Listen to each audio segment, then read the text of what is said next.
saya pengen tanpa panjang-panjang lagi, saya pengen mengundang Kakak Theo Derek ya, yang tadi saya udah ceritain ini salah satu teman juga, ini salah satu member di Entrepreneur Society. Saya sering undang dia juga, udah jadi pembicara di beberapa tempat, dan beliau juga sering kali berbagi ilmu, terutama dengan dunia perbankan, dunia keuangan ya, karena beliau tuh jadi influencer, financepreneur nih. Nanti kita pengen dengerin kira-kira apa sih insight-nya untuk menghadapi resesi ini gitu ya. Teman-teman baru 91 orang, jadi ingat pas lagi sesi pertama ini, pokoknya langsung sharekan linknya dan ajak teman-teman lagi untuk bergabung. Tanpa lama-lama lagi, saya pengen mengundang Kakak Theo Derek untuk naik ke panggung. Kita kalau offline nanti kita naik panggung ya bro ya. Thank you banget udah mau berbagi bro. Halo, Saya serahkan waktu dan tempatnya kepada Kakak Theo. Siap. Silahkan. Oke, thank you Ko Clemens openingnya ya. Wow, luar biasa loh, 16 menit ya maraton openingnya, berhasil nambahin 20 peserta ya. Bagus. Beri tepuk tangan buat Kakak Theo. Ayo semuanya open nih, kita mesti tunjukin nih dukungan buat Kakak Theo nih, asik. Oke, thank you Kokle. Halo teman-teman, selamat pagi. Nih gokil ya. Baru melek bentar, buka laptop gitu ya, atau mungkin pakai HP, login Zoom gitu ya. Udah bahas resesi. Ini kalau sarapannya Koko Crunch sudah lapar lagi nih kayaknya ya. tapi santai aja. Hari ini mau bawain dengan nyantai. Nggak seserem itu. Yang penting kita ngerti dan apa yang harus dilakukan. Nah, tapi mungkin sebelum sharing, kita kenalan singkat dulu teman-teman. Kira-kira apa sih yang saya lakukan gitu ya. Biar nggak bingung kok tiba-tiba sharing resesi gitu ya. Nah, ini saya izin share screen dulu. Sudah muncul harusnya. Hari ini kita mau ngomongin recession proofing your business. Jadi mungkin dari depan saya udah akan bilang bahwa resesi itu sebenarnya kata-kata yang dipakai sama ekonomi negara gitu ya. Jadi resesi itu sebenarnya ada bagian negara, ada bagian kita sebagai entrepreneur, ada bagian kita sebagai personal. Nanti kita mau lihat satu-satu bedanya tuh di mana. Bagaimana berkaitan satu sama lain gitu loh. Karena dari kemarin banyak banget ya konten-konten yang rasanya membuat orang kok jadi resah gitu. Jadi nanti kita bahas. Nah, kenalan dulu teman-teman. Nama saya Theo Derek. Saya adalah CEO dan founder dari Coffee Meets Talks. Jadi ini lancar ya. Ada buffernya tadi. Oke. Aman-aman. Aman ya? Oke. Nah, teman-teman, saya sendiri adalah seorang entrepreneur dan investor. Saya punya 3 companies yang berjalan. Kemudian saya juga cukup aktif di pasar modal. Jadi kalau mungkin teman-teman, nah ini saya taruh logo-logo sedikit. Saya sering diminta support juga kalau ngomongin bisnis itu kayak misalnya minggu depan juga bakal ngisi bareng kunci gitu ya buat lead level company ke atas. Nah itu akan ngomongin strategi bisnis tuh karena ada 3 company yang ongoing. Terus kadang diminta support juga untuk ngomongin finance sama Bursa Efek Indonesia, beberapa digital bank ya. Dan 2 minggu lalu kayaknya ya baru ngisi acara tahunan Bursa Efek Indonesia, Capital Market Summit dan Expo di Bursa Efek Jakarta. Itu ngomongin 2023 juga nih. Jadi lama-lama udah hafal saya di luar kepala ya. Dari kemarin bahas itu terus nanti Desember sama Bang DBS bahas itu lagi teman-teman ya. Jadi lama-lama nempel gitu ya. Nah, saya juga kadang diminta support sebagai speaker digital karena saya punya creative agency dan udah sebulanan ini ya cukup memulai personal branding di TikTok juga dan mendapatkan 91.000 followers. Nah, jadinya kadang diminta share tentang bisnis, kadang finance, kadang digital karena kebetulan memang praktisi di semuanya. Jadi depend lah kebutuhan institusinya apa biasanya gitu ya. Nah, teman-teman kenalan sedikit sama apa yang saya kerjakan biar nanti ketika kita ngobrol kita bisa relate karena nanti saya juga akan pakai contoh secara langsung gitu ya. Pertama si Coffee Meets Talks ini adalah sebuah media dan komunitas investasi saham. Teman-teman, ini dimulai dari 2019 dulu cuma ngopi-ngopi doang gitu ya. Sekarang puji Tuhan 2020 ada blessing in disguise ya dalam pandemi ya. Digital semuanya meledak sehingga Coffee Meets Talks bisa berkembang. Dan bahkan tahun lalu mendapatkan investasi juga dari sebuah company, teman-teman. Nah, ini jadi Coffee Meets Talks, sebuah media dan komunitas investasi. Sering juga ngerjain project B2C dan B2B. Jadi kita juga sering tap in untuk ngerjain project-projectnya digital bank dan financial institution. Makanya kalau kalian lihat dalam 2,5 tahun ini, Coffee Meets Talks diberikan kesempatan kolaborasi sama banyak banget brand. Bursa Efek, CIMB, Ajaib, Genius, Digibank, dan macam-macamnya lah ya. Singkatnya seperti itu. Nah, kalau kalian juga googling nama Theo Derrick atau Coffee Meets Stocks, kalian bisa lihat kita banyak di media-media seperti CNN, Jakarta Post, IDN Times, macam-macam. Nah, ini semua organik teman-teman ya. Balik lagi. Ini kalau lagi bahasnya digital pasti ngomongin kredibilitas digital, tapi enggak. Hari ini ngomonginnya finance, jadi enggak ke arah sana teman-teman. Nah, ini Studio Akronim ini adalah bisnis kedua yang saya jalani, adalah creative agency.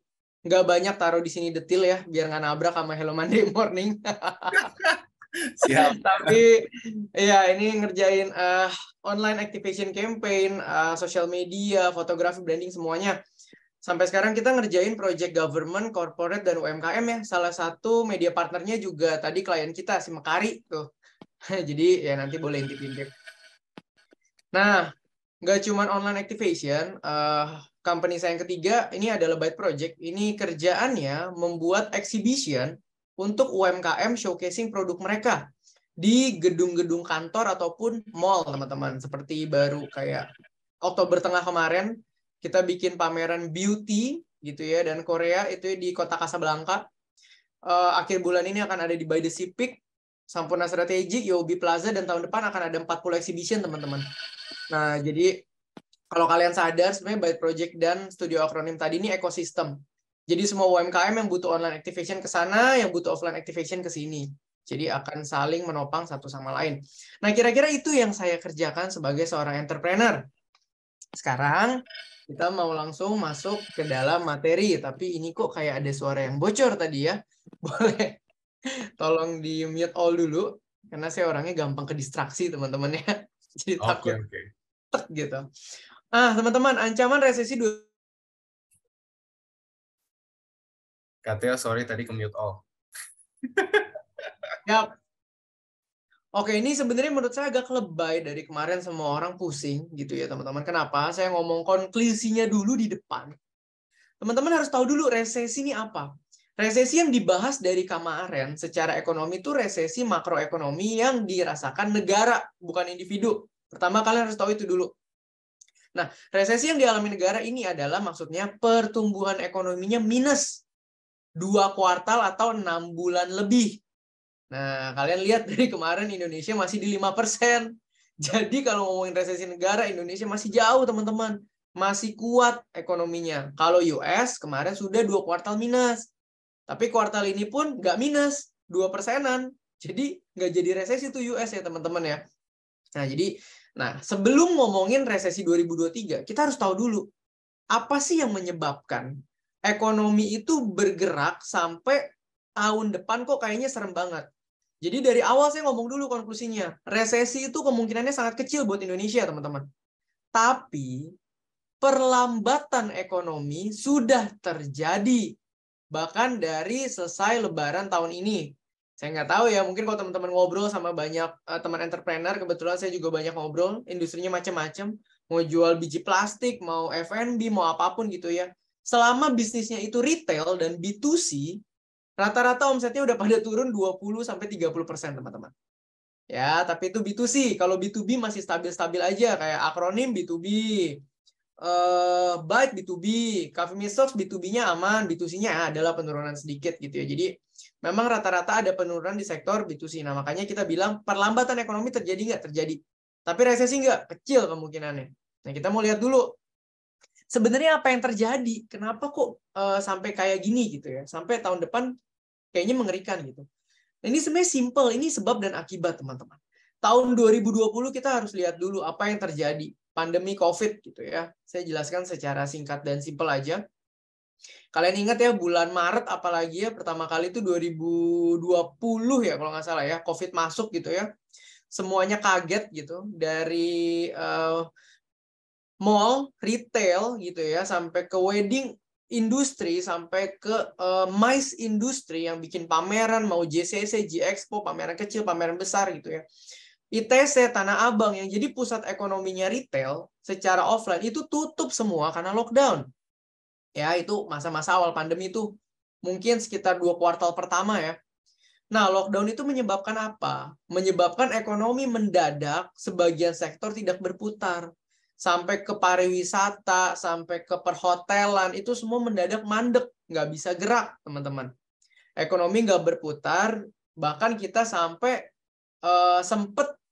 sempet minus kayaknya waktu itu. Sempet minus, tapi masih minus kecil. Nah, kalau di US, udah minus duluan, udah resesi duluan gitu ya. Nah, ekonomi nggak berputar karena pandemi, lockdown, begitu banyak sektor tiba-tiba mati. Lalu apa yang terjadi? Ketika ekonomi tidak berputar, maka, nah ini secara ekonomi ya, suplai uang harus ditingkatkan. Dengan cara apa? Suku bunga diturunin. Jadi kalau kalian ingat, zaman pandemi, kalau liatin The Fed atau liatin pengumuman Bank Indonesia, suku bunga turun lagi, suku bunga turun lagi, suku bunga turun lagi. Itu buat apa teman-teman diturunin? Supaya uang beredar dan ekonomi berputar. Jadi suku bunga diturunin supaya apa? Oh, supaya orang nggak nafsu nih nabung di obligasi ataupun di deposito bank. Ah, duitnya keluarin aja deh. Instrumen-instrumen investasi yang resikonya kecil nggak menarik nih. Kita diversifikasi gitu ya. Kemudian bunganya diturunin supaya apa? Supaya orang banyak ambil kredit. Kredit buat apa? Kredit yang produktif untuk mendukung bisnisnya dan segala macam. Kalau kalian ingat juga, properti dikasih insentif, masih kayaknya ya sampai sekarang ya. Kemudian otomotif, PPNBM juga dikasih insentif. Kenapa? Bahkan ada BLT juga ya teman-teman yang diberikan, biarpun ada korupsinya juga ya. Tapi itu diberikan buat apa? Buat ekonomi berputar. Manusia di Indonesia disuruh spending. Uangnya edarin, keluarin. Nah, akhirnya uangnya berputar tuh ya. Dengan segitu banyak insentif, suku bunga turun, uang beredar banyak. Nah, bahkan di US sendiri, mereka tuh melakukan peningkatan suplai uang yang sangat signifikan dibanding 10 tahun terakhir. Akhirnya apa gitu? Bahkan kalau di US itu dikasih bantuannya itu langsung lebih besar ya teman-temannya daripada di Indo gitu. Jadi dikasih duit, disuruh belanja gitu ya. Dan mereka pun melakukan quantitative easing di mana surat-surat hutang dari corporate swasta di sana dibeli-beliin juga dengan uang yang dikeluarin nih sama mereka gitu ya, supaya apa? Ekonominya muter. Nah, ekonomi mulai berputar, jumlah uang beredar banyak, maka inflasinya jadi tinggi. Siklus satu dulu tuh ya. Yang terjadi, resultnya inflasinya tinggi. Inflasinya tinggi, hasilnya apa? Barang-barang, harga barang semua jadi mahal. Didukung dengan apa? Perangnya kemarin ya, Rusia-Ukraine. Nah, tapi sebenarnya kalau perang ini kita nggak bisa ngomong buat Indonesia dampaknya buruk. Ini sebenarnya blessing in disguise. Kita ekonomi masih kuat tahun ini didukung oleh komoditas. Kenapa? Mereka perang gitu ya. Akhirnya yang bisa supply komoditas ke sana kita gitu ya. Jadinya kalau dari sektor komoditas apalagi batu bara itu malah lagi cuan-cuannya tahun ini teman-teman ya. Harga bahan bakunya all time high. Gitu. Nah, uang sudah beredar banyak, akhirnya inflasi sudah terjadi, ekonomi bisa berjalan, kemudian harga barang mahal. Yang harus dilakukan apa sekarang?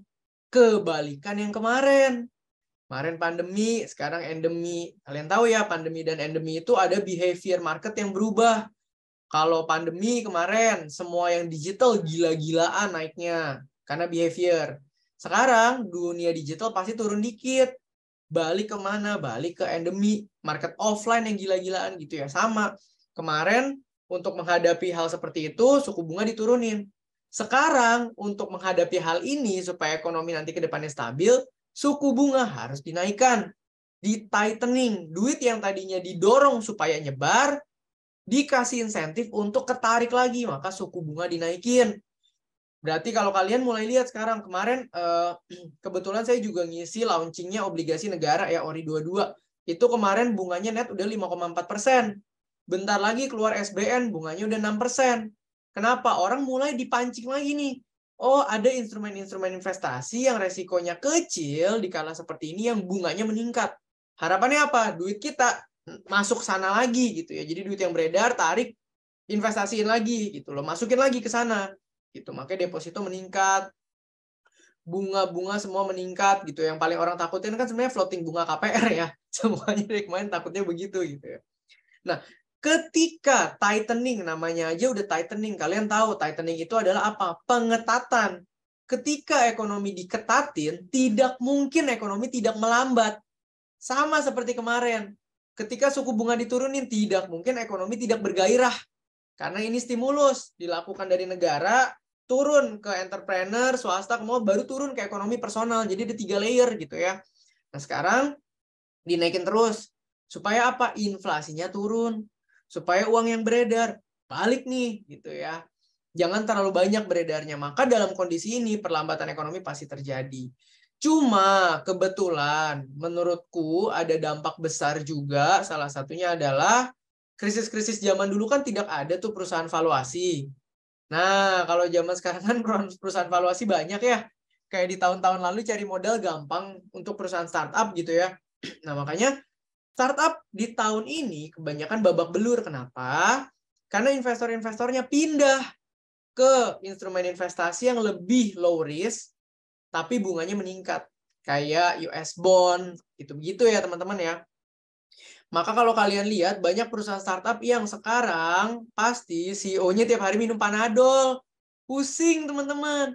Gimana caranya duit investornya udah nggak masuk lagi, raise fund nggak segampang kemarin, tapi tetap harus jalan. IPO belum bisa, aku jual perusahaan juga nggak bisa, kejebak nih. Maka yang dilakukan adalah efisiensi cost. Kalian tahu perusahaan startup itu karyawannya itu growth-nya ledakan rekrutmennya paling banyak. Dan rate gajinya tinggi-tinggi.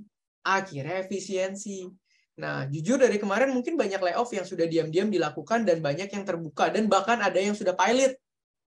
Ini simpel aja teman-teman. Kalau di Indonesia pada saat ini, total PHK karyawan, ini bahkan bukan startup doang ya. Perusahaan-perusahaan yang konvensional yang sektornya terdampak pun pasti akan efisiensi. Kenapa? Karena perlambatan ekonomi membuat daya beli masyarakat turun. Nah, bayangin ada 20.000 karyawan, 20.000 doang ya, 20.000 karyawan aja yang kena PHK gitu ya di 6 bulan ini misalnya. Itu 20.000, kita kaliin rata-rata gajinya, kalau ternyata UMR Jakarta atau ada yang tinggi, ada yang rendah, kita rata-rata 6-7 juta aja. Itu udah jadi jumlah uang yang biasanya muter buat sembako, buat investasi, buat apapun. Jadi nggak muter. Jadi sudah jelas perlambatan ekonomi pasti terjadi. Itu yang harus ditakutkan, bukan resesinya.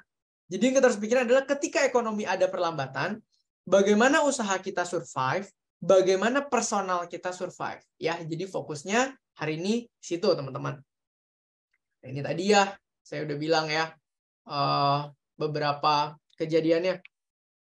Nah, apalagi dari kemarin ya, Shopee juga lagi terkenal sekali teman-teman. Kalau kalian lihat laporannya, si grup sudah minus kemungkinan rugi kuartal terakhir sudah 14 triliun. Besar sekali teman-teman ya. Jadi wah, semoga aman-aman nih Riko nih ya. Shopee star seller nih. Bercanda ya. Asik bercanda doang, bercanda. Nah, lalu apa yang harus dilakukan? Nah, ini kita pecah dua ya. Sebagai personal dulu, lalu kita akan bahas sebagai pengusaha.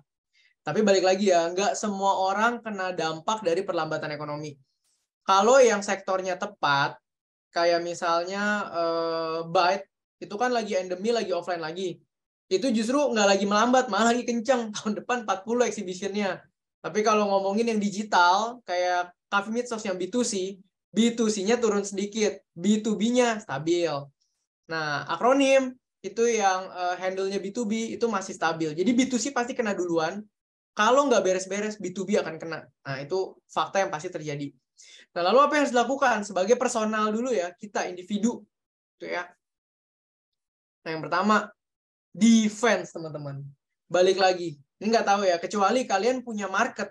Entah kalian bekerja di sebuah perusahaan, atau kalian punya bisnis yang marketnya itu orang-orang yang mungkin levelnya punya ekonomi atau daya beli yang nggak terpengaruh sama perlambatan ekonomi, atau punya target market yang misalnya target marketnya itu premium, high end, itu nggak pusing. Kayak kemarin gue baru di invite sama salah satu brand batik ya untuk bikin batik tulis gitu ya, fitting. Terus gue nanya, bro lu kena nggak sih bro, lu kan B2C, tapi kan market lu nih market high end. Oh, gue belum ngerasain sih bro perlambatan ekonomi. Ya iyalah, sekali bikin batik 45 juta ya teman-teman ya. Jadi kelompok itu nggak kena gitu ya. Tapi buat kelompok yang menengah ke bawah marketnya, biasanya pasti terdampak dengan perlambatan ekonomi. Nah, maka Ini yang harus kita lihat. Pertama, perencanaan finansial kita. Tujuan keuangan kita harus lihat nih, kita lagi terimpact gak dengan perlambatan ekonomi? Karena perlambatannya belum tentu cuma 1 tahun. Bisa aja 1-2 tahun ke depan. Karena recover dari masa-masa seperti ini itu nggak mungkin instan, teman-teman. Semuanya butuh proses. Ya, jadi pertama kita lihat lagi tujuan keuangan kita kalau kita sangat agresif misalnya. Contoh, ada temen gue lah misalnya, tahun depan tujuan keuangan dia adalah beli rumah nih. Oh, dia udah siapin DP-nya segala macam. Tapi sektor bisnisnya lagi kena nih. Kan bisnis kena pasti keuangan terpengaruh gitu ya, personal ya. Maka dia ulang. Wah, kayaknya kalau tahun depan gue hajar juga biarpun gue udah ready di rumah, terus misalnya gue ambil KPR, ini bahaya nih. Kenapa? Karena kita nggak tahu perlambatan ekonominya sampai mana, kita nggak tahu impact-nya sedalam apa dan selama apa. Tapi kalau sekali kita memutuskan ambil KPR pun, itu tanggung jawabnya panjang. Jadi misalnya kalau kayak dia, gue hold dulu deh, lihat tahun depan gitu. Jadi ada tujuan keuangan yang kita sesuaiin. Lain hal kalian punya usaha atau kerja di sektor yang malah lagi rising. Nggak ada masalah, tujuan keuangannya nggak perlu disesuaikan. Kemudian yang kedua, pertahanan, manajemen biaya, utang, mitigasi resiko. Nah, buat yang mungkin manajemennya, yang bisnisnya atau mungkin company-nya bisa kena, nah ini dipikir-pikir lagi kalau kita mau ambil cicilan yang aneh-aneh ataupun mau berhutang dengan bunga yang cukup tinggi, itu mulai pikir-pikir dulu. Karena balik lagi, impact-nya nggak ada yang bisa tahu nih sampai mana. Nah, kemudian kalau buat mungkin kalau bisnis kan kita tahu sektor apa aja. Mungkin kalau personal nih misalnya.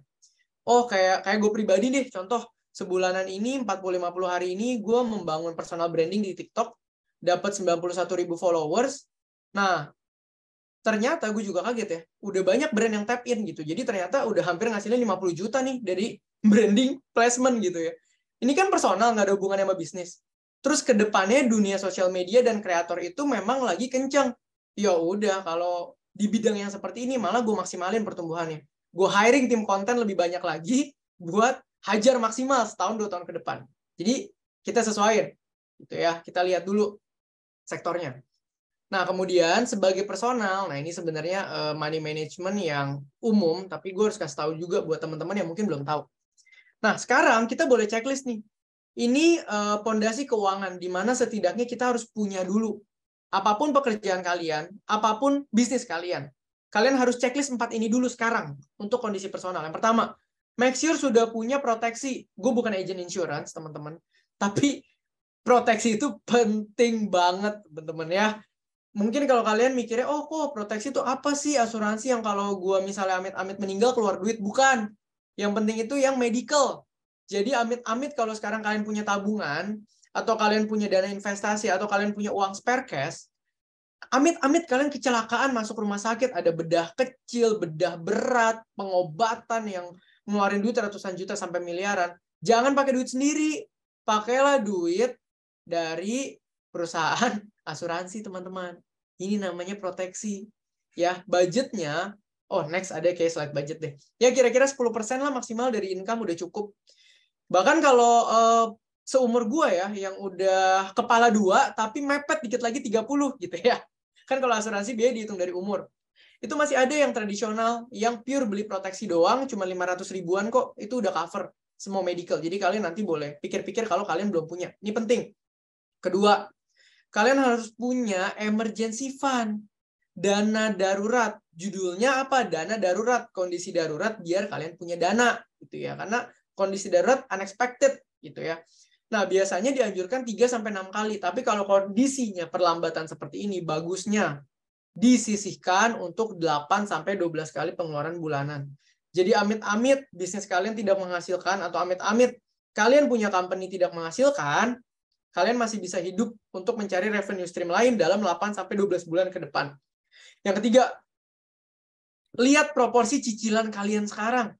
Maksimal cicilan itu 30-35% dari income bulanan, mentok banget. Termasuk KPR. Ya teman-teman ya. Itu hati-hati banget nih. Karena kalau income kita seret, kita nggak pernah tahu apa yang terjadi ke depan. Kalau income kita tiba-tiba seret, nah ini cicilan yang bisa makanin aset kita, teman-teman. Ya. Kemudian kalau sekarang kalian mau investasi, gitu ya, gue asumsikan kalian udah punya duit nganggur. Nah, pastikan dana investasi kalian tuh terpisah dari keperluan yang lain. Supaya ketika kalian sakit, kalau kalian sakit, kalian udah ada proteksi nih. Jadi dana investasinya nggak kalian ambil. Kemudian kalian punya cicilan yang sehat nih, supaya kalau nggak bisa bayar cicilan, nggak pakai duit investasi. Terus kalian udah punya emergency fund, supaya kalau tiba-tiba hidup kalian darurat, dana investasi nggak ditarik, teman-teman. Ya. Nah, 4 ini harus nggak? Harus. Ini pondasi keuangan. Mau krisis, mau nggak, mau resesi, mau nggak, mau perlambatan ekonomi atau nggak, ini penting. Ya, teman-teman ya. Supaya kalian nggak tiba-tiba, amit-amit, nggak ada income, langsung ekonominya goyang. Gitu ya. Ini penting. Nah, ini cash flow management yang bagian yang tadi ya. Jadi kalau 100% kita punya income, pembagian simpelnya gimana sih? Nah, itu tadi ya, 30-35% cicilan mentok banget. Bahkan kalau bisa nggak usah nyicil, ya nggak usah nyicil dulu, teman-teman ya. Tapi kecuali kalau KPR ya masih oke lah. Misalnya penghasilan 30 juta, cicilan KPR mungkin 6-7 juta, apalagi itu masih 20% tuh masih bagus gitu ya. Tapi ini 30-35% cicilan semua masuk KPR. 10% insurance lah, setidaknya yang on bill, yang medical. Ingat, jadi kalau kalian amit-amit kenapa-kenapa, nggak bayar pakai tabungan pribadi, bisa jatuh miskin teman-teman di rumah sakit tuh. Nah, kemudian, biasa kalau gue ngajar kayak gini, yang nonton agent insurance biasanya di screenshot, di repost nih langsung ya. Tapi jangan ya teman-teman ya. Ini bukan modal buat kalian jualan. Nah, terus nabung dan investasi 10%. Ya ini minimalnya. Kalau kalian masih single, belum punya banyak tanggungan segala macam, kalian bisa lebihin di sini. Kalau gue pribadi dulu ya, zaman-zaman single baru lulus kuliah, gue nabung dan investasi itu 50% bobotnya, teman-teman. Tapi kayak kebiasaan deh, sampai sekarang gue juga per bulan income gue itu bisa 40-50% gue tabungin dan gue investasiin. Balik lagi itu habit. Nah, kemudian 30% itu untuk 30-40% ya, depend gaji kalian. Itu untuk kebutuhan pokok. Makin kecil gaji pasti proporsi makin besar lah. Kalau misalnya gaji 10 juta mungkin 30% cukup. Kalau gaji 5 juta kan harus 40-50% gitu, itu disesuaikan. Dan jangan lupa ada budget 10-15%, tentunya 10%-nya bisa buat zakat ya kan, perpuluhan ya kan, berbagi ke orang tua atau segala macam, ya sisanya buat have fun atau self reward lah. Jadi jangan pusing kalau kalian lihat teman kalian, kok temen gue belanja tas LV mulu? Ya, kalau gajinya sebulan 100 juta, belanja tas LV tiap bulan ya nggak apa-apa, itu self reward dia gitu ya. Disesuaikan aja sama penghasilan. Nah, ini ya, atur gaya hidup, keinginan dan kebutuhan dibedakan, fungsi dan gaya dibedakan. Nah, ini asset allocation. Wah, lengkap juga ya, tim gue bikin slide-nya ya. Oke, asset allocation. Nah, ini balik lagi ya. Ini untuk investasi sebenarnya. Ini kalian harus tahu. Tadi gue ngomongin kan low risk nih, suku bunga naik gitu ya. Low risk-nya meningkat, maka duit pindah ke sini. Nah, ini adalah resiko-resiko dengan instrumen investasi. Deposito, reksadana pasar uang tuh isinya deposito dan obligasi. Kemudian SBN retail tuh surat utang negara yang retail gitu ya, ke ORI, SBN itu resikonya rendah. Kenapa? Cuman bisa hilang kalau negara yang bangkrut, teman-teman ya. Kalau negara yang bangkrut gitu ya, atau banknya bangkrut tuh baru hilang, maka resikonya kecil dan bunganya kecil. Yang tengah adalah surat utang swasta ataupun RDPT. RDPT itu reksadana yang isinya banyak obligasi swasta. Kenapa resikonya menengah? Karena resiko perusahaan bangkrut lebih besar daripada negara bangkrut. Makanya moderate risk, moderate return. Yang terakhir, saham, kripto. Ya ini udah high risk, high return lah, kalian tahu gitu ya. Mau negara bangkrut atau enggak, perusahaan bangkrut atau enggak, yang namanya saham kan ada aja yang terbang dikala hancur, ada yang hancur dikala semua lagi baik gitu ya. Jadi kalian harus ngerti nih untuk yang high risk dan high return. Anyway, nanti kok Clemens kalau waktu gue sisa dikit, kasih tahu ya, karena gue nggak lihat jam lagi nih. Ini udah kayak sisa 3 slide. Nggak apa-apa, Hajar. Oh, Laksanakan. oke. Nah, tadi sebagai personal, sekarang sebagai pengusaha, sebenarnya susah bikin slide ini. Kenapa? Industri orang itu beda-beda. Ada yang sekarang lagi slow down, ada yang sekarang lagi kenceng. Nah, kayak company gue ada 3. Satu lagi kenceng banget, satu lagi tetap growing gitu ya, tapi fasenya lebih slow. Satu lagi slow down B2C-nya. Nah, strategi untuk tiap perusahaan juga sebenarnya beda. Cuman ya gue asumsikan ini buat yang B2C-nya slow down dulu lah ya. Kayak kebanyakan teman gue kayak gitu, ada yang jual baju agak slow down, ada yang jual daging agak slow down gitu ya. Tapi temen gue yang jual flash shoe sih nggak ada slowdown-nya, lagi meroket gitu. Mantap. Nah, apa yang harus dilakukan kalau kalian kena slowdown-nya? Yang pertama, harus lihat ulang prioritas beban perusahaan. Ini kenapa di zaman sekarang mau perusahaan kenanya gede atau enggak, mereka kebanyakan efisiensi, teman-teman. Dilihat yang high impact dipertahankan, yang low impact sebenarnya bisa di-cut dulu, teman-teman. Ya, bisa dikurangin dulu gitu ya. Entah budget advertising kalau misalnya conversionnya lagi nggak gitu bagus atau apapun. Nah, itu kita lihat ya, karena tiap industri struktur bebannya bisa beda-beda. Jadi gue cuma bisa bilang secara garis besar dulu prioritinya dilihat gitu ya. Kalau kita slow down, jangan ragu untuk efisiensi beban perusahaan. Yang kedua, eliminasi biaya non esensial ya. Ini sama lah ya, 1 dan 2 intinya ya. Yang ketiga, mengatur strategi survival, sustainability, dan less agresif. Iya, ini betul gitu ya. Jadi kalau kita udah punya rencana ekspansi, kita sudah punya contoh ini, gue langsung aja ya. Gue itu di Coffee Meets Talks kemarin develop platform itu udah 1,3 M, teman-teman ya. Platformnya udah launch belum? Belum. Akhirnya gue hold, itu beban 1,3 miliar udah keluar. Udah launch belum? Belum. Gue hold. Kenapa? Karena tahun depan yang penting survive. Ketika ekonomi bergairah, gue hajar lagi. Tapi jangan mikir kayak, wah ini udah keluar 1,3 M nih, tanggung nih, gas dulu deh kita lihat tahun depan gimana. Enggak, teman-teman. Kalau lihat gejalanya dari sekarang B2C-nya udah slow down, jangan nekat.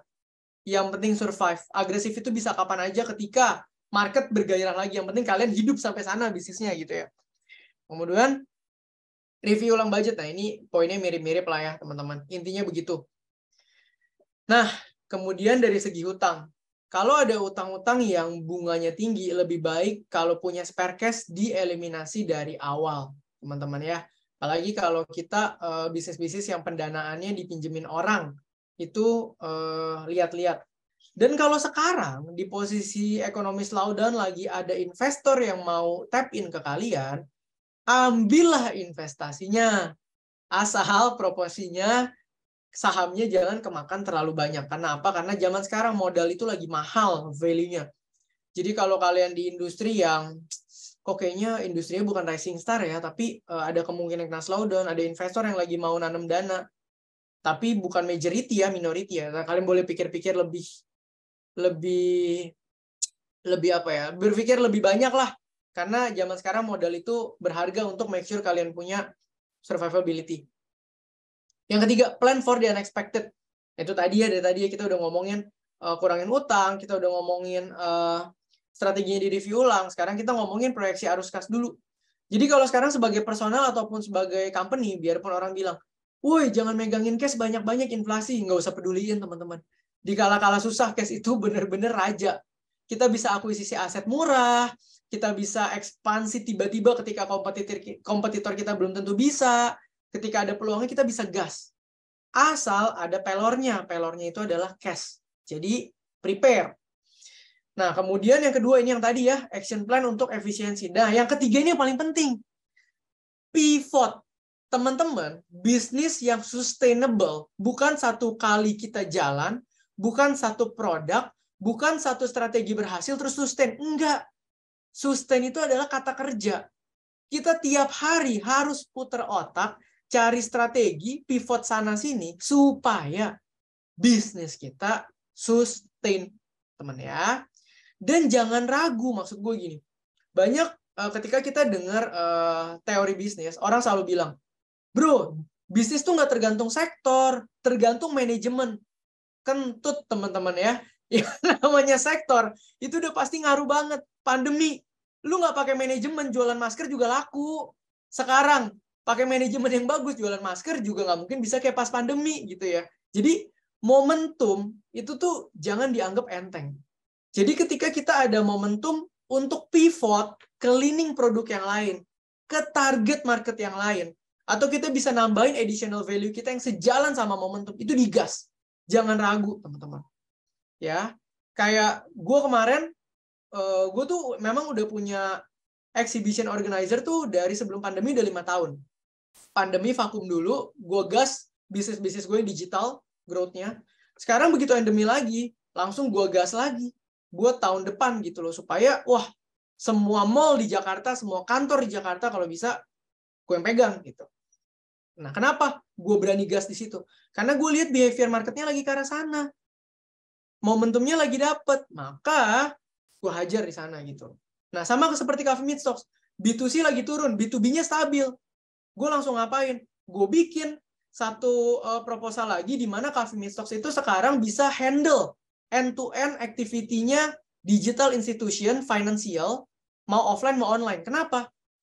Kalau online, gue udah punya tim social media, gue udah punya tim online agency. Kalau offline, gue udah punya tim offline agency. Tinggal proyeknya masuk aja, gue kerjain karena udah jadi ekosistem. Kalau brand gue mau tap in di creative agency gue, butuh media finance, ada Coffee Meet Stocks gue masukin.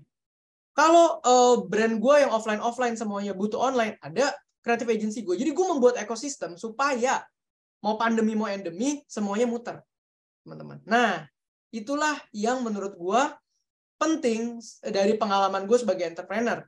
Menyiapkan ekosistem dan jangan ragu menambah target market leading produk atau jasa sesuai dengan momentum. Kira-kira segitu aja yang bisa gue share. Kenapa? Karena topik ini waktu pertama kali dapat dari Coach Lemons ini luas banget. Jadi gue coba mengeneralisasikan ke 3 bagian seperti tadi ya. Makro, bisnis, dan personal. Dan semoga bisa membantu teman-teman. Thank you. Mantap. Waduh, beri tepuk tangan digital lagi buat Kakak Theoderik. Seru ya. Ini baru sesi pertama pagi nih ya. Kita baru 116 orang, nggak apa-apa. Teman-teman bagikan lagi ke teman-teman yang lain. Terus ada yang mau punya pertanyaan-pertanyaan nih, kita punya waktu untuk nanya langsung loh. Ini sama Kakak praktisi nih ya kan. Ini ada pertanyaan dari Kak Heri. Jadi perencanaan hasil dihindari ya Pak? Tadi sudah terjawab ya. Perbanyak cash flow ya Pak? Tadi juga sudah terjawab ya. Ya, gue ketawa kok kalau ada yang hebat banget. Gue ketawa ada yang hebat banget. Kan gue kan bikin exhibition tahun depan ada banyak. Ya. Langsung DM gue, sewa sound system. Wah, asik, man. pasti gue pakai. Yang kayak begini kan tuh, dapat peluang guys. Jadi bagikan teman-teman suruh ajak lagi hadir. Baru satu bicara loh ini, asik. Mantap, brother. Nih, sebagai perusahaan marketing, budget definisi non-essential yang bisa di-cut down itu seperti apa tipsnya? Ayo, silakan brother. Oke, sebentar. Gimana kok? Tadi gue lagi lihat ini. Apa pertanyaan mana nih? Ulang. Pertanyaan dari Kak Arli. Sebagai perusahaan marketing budget definisi non-essential yang bisa di-cut down itu seperti apa tipsnya? Oke. Ini balik lagi tergantung sektor ya. Sektor yang nggak terlalu berdampak dan masih punya budget banyak, itu bisa nge-push awareness-nya tinggi. Karena balik ya, kalau kita ngomongin marketing selalu 2 kan. Pertama pasti branding, yang KPI-nya itu reach dan awareness. Yang satu lagi pasti lebih ke digital marketing, yang kita lihat conversion-nya. Gitu ya. Kita lihat convert ke sales-nya berapa. Nah, kalau kita di sektor yang B2C-nya mulai slow down, yang harus di-cut itu adalah budget campaign activity untuk branding dan awareness-nya dulu. Tapi kita bisa pelan-pelan fokuskan ke conversion sales-nya dulu. Conversion sales kan banyak nih. Bisa digital marketing ads, bisa retention. Customer kita yang dulu-dulu kita kontakin lagi gitu kan dengan satu admin misalnya. Bisa menciptakan diskon-diskon supaya customer kita yang lama beli lagi. Nah, jadi kalau B2C-nya kena, menurut gue sekarang fokus ke strategi-strategi yang cost-nya efisien, tapi efektif untuk convert sales dulu. Itu. Jadi jangan tadi misalnya, saya udah pikir mau bikin patung gede di area peak tuh, kayak kemarin OCBC nyala tuh bikin kucing gede banget kan. Nah, kalau budgetnya lagi ketat atau industri lagi kena, itu di hold dulu. Gitu. Jadi yang esensial dulu aja, yang budgetnya digas. Gitu. Mantap. Keren. Terus ini ada Kak Heri lagi nanya nih, apakah pengurangan karyawan termasuk beban prioritas yang dilakukan banyak perusahaan sekarang? Itu tadi udah sempat terjawab, tapi boleh mungkin ada tambahan bro, bisa dicarikan solusi untuk itu dan dengan fundamental dan cara membaca pasar serta behavior customer-nya. Ayo coba deh bro, silahkan. Apa yang mana dulu nih? Tadi masalah efisiensi. Ya, yang apakah pengurangan karyawan termasuk beban prioritas yang dilakukan banyak perusahaan sekarang, bisa dicarikan solusi untuk itu. Ini sorry to say iya. Secara realistis iya. Tapi tergantung ya, kalian itu perusahaannya struktur beratnya di mana. Kalau cost kalian paling beratnya 40%, 50%, 60% bahkan dari human resource, mau nggak mau, kalau kalian memang terdampak itu sorry to say banget, ya realita yang harus kita hadepin sama-sama gitu. Kita harus efisiensi dengan divisi-divisi atau mungkin karyawan-karyawan yang impact-nya tidak signifikan, itu mungkin bisa di-hold dulu, atau dari full-time dijadiin freelance dulu gitu loh. Biar nggak langsung di-cut, tapi ada efisiensi sedikit demi sedikit gitu loh. Karena ya seperti itu, gue pun di Coffee Meets Talks ada efisiensi. Tapi di agency gue dan bahkan di exhibition gue lagi hiring terus. Karena lagi kenceng gitu loh. Tapi banyak juga tim gue yang di Coffee Meets Talks, gue full timein di company gue yang lain. Oh ini bisanya ini bagus nih, gue plot di sini dulu deh. Ini bagus nih, oh ini gue plot di sini dulu deh. Nah itu mungkin bisa jadi opsi juga. Mantap, keren, keren, keren. Tuh teman-teman, jadi sebenarnya maupun di era lagi tight, lagi seperti apapun juga, kita masih bisa bergeser ya, kita masih bisa pivot, kita masih bisa melihat peluang-peluang lain. Ini ada pertanyaan lagi dari Cowarismi. Oke, apa yang mesti dilakukan oleh karyawan ketika bekerja di industri yang cukup terdampak seperti industri tekstil? Apa yang mesti dilakukan, membuka usaha atau mencari pekerjaan di industri yang lebih sustain? Nah, silakan.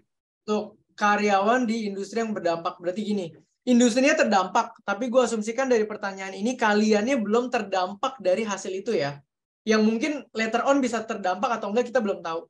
Tapi yang harus kalian lakukan sebelum membuka usaha dan mencari pekerjaan di industri yang sustain adalah fondasi keuangan tadi secara finance yang gue paparkan, itu dulu checklist satunya. Proteksi, make sure cicilan lo sehat, dana darurat, itu dulu. Kalau perlu dana darurat nanti diperpanjang. Kalau lo bisa nggak kerja survive 1,5 tahun itu lebih bagus lagi. Itu hidup lo aman banget. Nah ketika fondasi finansial personalnya udah cukup, baru deh ada modal sisa mau coba buka usaha boleh. Mau coba jadi konten kreator boleh. Mau coba di industri yang lebih sustain boleh. Tapi jadi konten kreator itu juga gila loh kok. Gue kan entrepreneur yang akhirnya mulai bikin konten kan. Yang gue nggak tahu tuh konten kreator itu secuan apa gitu loh. Setelah gue coba sendiri ya 50 harian ini bertiktok ria sudah 91.000 followersnya. Itu Mantap. satu video TikTok udah 5 juta dan brandnya banyak yang tap in. Itu gue pribadi ya kayak gila ya dunia kreator kayak begini ya. Nah ini gue spill terang-terangan aja. Kalau lu mau nyoba ya silakan teman-teman, karena gue juga newbie. Gue baru 50 hari teman-teman. Tapi salah satu yang worth to try juga kalau kalian punya resources, knowledge, atau apapun yang kalian bisa tuangkan. Yes, benar banget sih itu. Itu benar banget pengalaman. Kalau ini ngebahas jadi mempercepat slide gue. Itu kalau kita tahu nggak apa-apa, ada sih ini yang gini-gini terus dia di TikTok. Tahu kan? Orang hitam. Oh, tahu gue. Nah, Kevin Lam. Itu tadinya dari dia kehilangan pekerjaan ya 2020, terus habis itu sekarang setahun setengah di TikTok, value dia sekarang $2 juta. So teman-teman, krisis takut, resesi. Begini dong loh, asik kan? Kalau kakak Theo Derek itu lebih kok mau nanya dong, asik. Terus mukanya gitu dia. Mantap. Dari coba-coba. Ya lanjut. Keren, ini pertanyaan terakhir, masih ada 2 menit, nggak apa-apa deh. 2 pertanyaan deh. Dari Kak Fendi Wiondi, dari persentase cash flow management tadi, kita ingin realisasikan mana yang lebih baik, menurunkan atau menekan pengeluaran, atau berusaha menekan pendapatan. Silakan. Bilang ini dulu kan? Bocor ya? Kan dia udah 2 menit lagi apa? Dor. Oke, ini harus lihat mana yang lebih realistis. Gue nggak bisa jawab, yang bisa jawab lo yang di dalam. Lebih possible, ini antar personal atau bisnis ya. Mungkin kalau bisnis atau personal, lebih possible sekarang lo cari side hustle kalau personal. Atau bisnis lo lebih possible shifting. Contoh ya. Ini gue langsung pakai contoh langsung. Coffee Meets Talks itu tadinya klien B2C-nya adalah banyak orang yang baru mau kenal investasi saham. Tapi sekarang dengan kondisi seperti ini, dengan kondisi endemi, orang baru yang tertarik dengan pasar saham turun. Apa yang gue lakukan? Gue langsung pivot, membuat satu CMS Premium Gang sekarang, di mana segmennya gue ganti. Bukan orang yang baru, tapi orang yang sudah selalu ada di pasar saham, yang memang dari dulu sampai sekarang di dalam, itu market yang lagi gue tarikin. Kebayang ya? Jadi, ketika ada celah pivotnya untuk meningkatkan pendapatan, udah pasti itu duluan yang harus digas. Tapi kalau itunya belum nemu, pelan-pelan, nah kita harus bisa mengefisiensi cash flow kita. Karena yang di dalam kontrol kita itu adalah cash flow management. Kalau meningkatkan pendapatan itu masih ada gamblingnya. Unsur jadi nggak jadinya masih ada gitu loh. Tapi kalau cash flow itu di kita kontrolnya.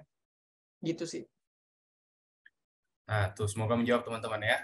Dan maaf telat join, apa ini segala macam. Oke, kita lihat lagi satu pertanyaan terakhir.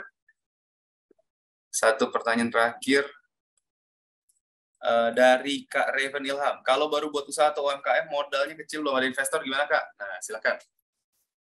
Oh, itu justru bagus. Gue adalah orang yang mulai dari modal nol. Gue nggak pernah mulai usaha udah ada modalnya 100 juta, 1 miliar tuh nggak ada. Ini menurut gue bagus. Kenapa? Karena lu akan ngerasain growing step by step dari nol. Lu tahu produk lu development-nya gimana, lu tahu perkembangan market lu gimana, lu akan tahu detailnya dari awal. Jadi menurut gue kalau mulai UMKM modal kecil nggak apa-apa, semua prosesnya kayak gitu. Tapi jangan males cari kolaborator. Oke, nggak ada investornya nggak apa-apa. Awalnya bisa modal kecil, tapi jangan males cari kolaborator. Maksudnya apa? Teman-teman partner yang kita bisa kolaborasi, bundling sama dia, support acaranya dia atau anything yang nanti ujung-ujungnya, bahkan kalau misalnya kalian jualan makanan, cuman dengan banyak berelasi dan cerita kalian jualan makanan aja, itu udah mancing teman kalian kalau ada acara atau apapun bisa pesan punya kalian. Gitu. Jadi menurut gue kalau bisnis, modal itu pelan-pelan pasti bisa ngikutin. Usaha start dari nol bagus, tapi jangan males networking.